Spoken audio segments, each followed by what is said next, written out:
You know what it is an intro? What's an intro? Teaching Mrs. Tingle. Yeah. But But- also With an asterisk? with an asterisk. Let's talk about Thunderbolts. Okay. This will be a separate video, so none of that will make any sense to whoever clicks this video. Can't wait. Maybe it's a teaser to another video. Set up.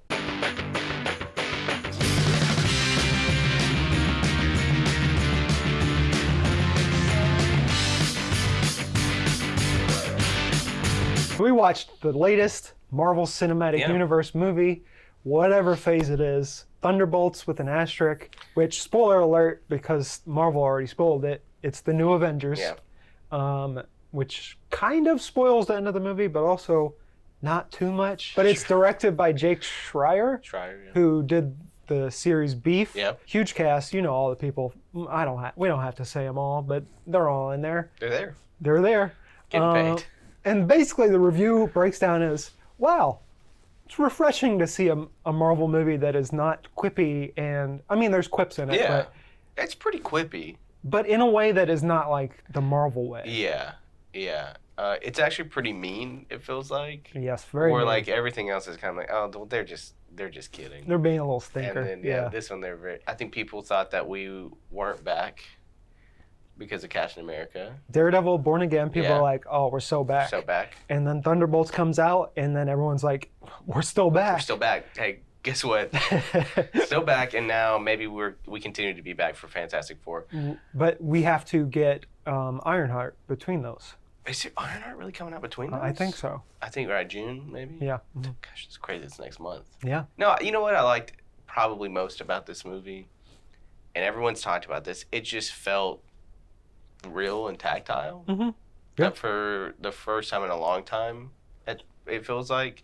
I mean, if you set aside Daredevil, Yeah. it just felt like these are real sets. Mm-hmm. These are, real set pieces and real stunt doubles and real, I mean, we've all seen the picture of Sebastian Stan's stunt double wearing a goofy helmet with his Yeah. wig. It felt real, and it also didn't feel like this needed to be the biggest thing in the world as well, which I Right. like. Yeah. I enjoy.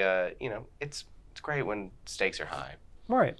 but I feel But also low enough that it's not like a world-ending situation. well, they're internal stakes. Yeah. Yeah. Yeah. And I think it just really does a good job of being entertaining, and then just kind of giving some characters that maybe have taken the back seat on a couple of things some time to shine, and ultimately sets up what could be a couple interesting points of Doomsday. You think about some of the characters in this, Bob, John Walker, Mhm. Red Guardian, Yep.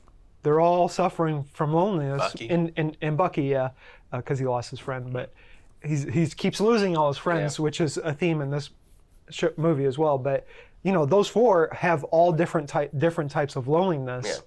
So it's like there is no one size fits all solution. But sometimes all you need is a group hug. She's in a group hug.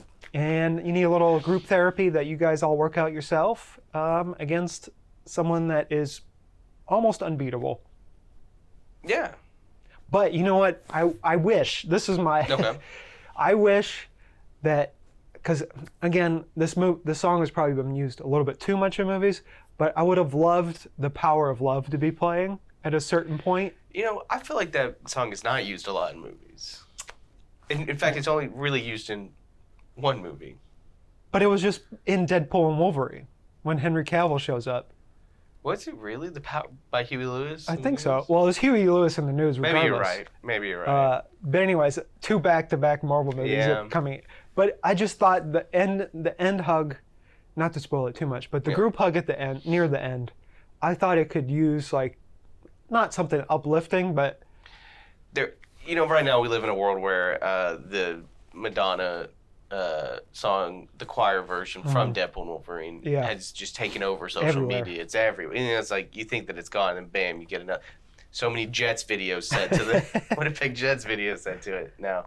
But you're right. I think maybe you needed a little bit of, there are parts in this movie that are so like, not like schmaltzy, but like in a good way. Like there's like this great interaction between Red Guardian and Elena. That's very emotional, very girl dad, which I enjoyed. But it's like you've already gone so far. Might as well just like layer in something inspiring. That's what's so nice about Deadpool and Wolverine in that moment is that it is both emotional and inspiring, but also kind of funny that it's like this Madonna song that is being made into like this really beautiful like choral like song. Yeah, I think you're right. I mean, I think you probably would have had to plant the seeds of that a little bit earlier. You know, like why, you know, maybe Red Guardian's listening to something in the limo, or you know, I don't know. You know, but yeah. I will say, Florence Pugh is obviously the star of this. Yeah.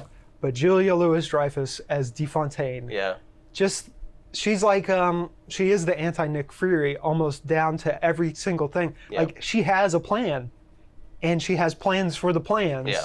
And then those plans also have plans similar to Nick Fury. You may not like where the plans are going, but she always has it. Yeah. She always got a plan. I do enjoy that, but this plan in particular was just kind of an accident. It's just a happy accident. Just happened, you know. I do love. I know some people do not enjoy how like Congress is now like a thing and lawmakers. I kind of dig it. At some point, it had to come in. I'm sorry. Just give me like a whole mini-series on Bucky's like campaign, kind of like West Wing style Bucky. It does need the only issue is if you have politics in it, you have to say something. Yeah. And that was the issue with Brave New World. It didn't say anything. And about this one politics. just like barely. It was more just setting it up like that she's being investigated. And it's very slow. Yeah. You know, and I just want to shout out David Harbour for just continuing to be a light. You know, just so much fun. He's really cornered the girl dad market. He really has. He really has. And you can tell. What's nice too is like in all the marketing. I mean, in all like the promotion, whatever. You can tell they're just having a good time. I think that's what I like about it most. Is that like, okay, I know that, you know, Wyatt Russell and Louis Pullman, who looks very much like Bill Pullman, they're all like everyone, Florence Pugh even, like they're just having a great time. You know, and people are like, Pugh's gonna do this? Like, is she like maybe too good for this? And it's like, she's clearly having a great time. So let her have a good time. At this point, Marvel is just a franchise like any other franchise. Yeah. So why couldn't, it's no different than going into a Mission Impossible movie. So whatever. I'm gonna rate it 7 out of 10. Okay. Which I think is exactly what I'd say about 7, maybe like 7.5 out of 10. It's not going to be your best Marvel movie, but I think over time it's probably going to age a lot better. Yeah. And it sets up, if you stay for the after credit scene, it sets up Doomsday really well. Because it also sets up Fantastic Four really well because you get an idea of where things are going, which is people have been they've been on their knees begging, please tell me where this thing's going. Well, it like this one felt real. Like every other, one, if you talk about Brave New World, and it's like, hey, the multiverse, and it's like, yeah, man, we're already we're way into this already. And then and then it didn't just introduce a character that who knows, maybe we see, maybe we don't see. But yeah, it's fun times. It's cool. It does. It secretly kind of Secret Wars. Secretly Wars. It secretly maybe like low-key sets up what has to be like 3 to 4 elements that we're gonna see later. Whether that is, where Bucky and Sam are at, what Bob's doing. What's Bob doing? Just me. I want to be Bob. In terms of like, I'm so powerful, but I know how powerful I am. I can't unleash it. Before we go on this one and talk about something else, do you think Louis Pullman, good replacement for Stephen Yeun? I mean, I don't know. We never saw anything about him, but also it's like, I think at some point they're gonna try to get Stephen back in for something else. And I think at first I was like, oh, they're probably just gonna kill this character off, and so I could see where he's like, no, I would like to do something bigger. Yeah. But now that where he ended up at, interesting that he was kind of like, no, thank you. It's a good. Call me with a different one. Yeah, it is good because if Chris Hemsworth decides to stop being Thor, you have an easy Thor replacement if you want to keep the same mold.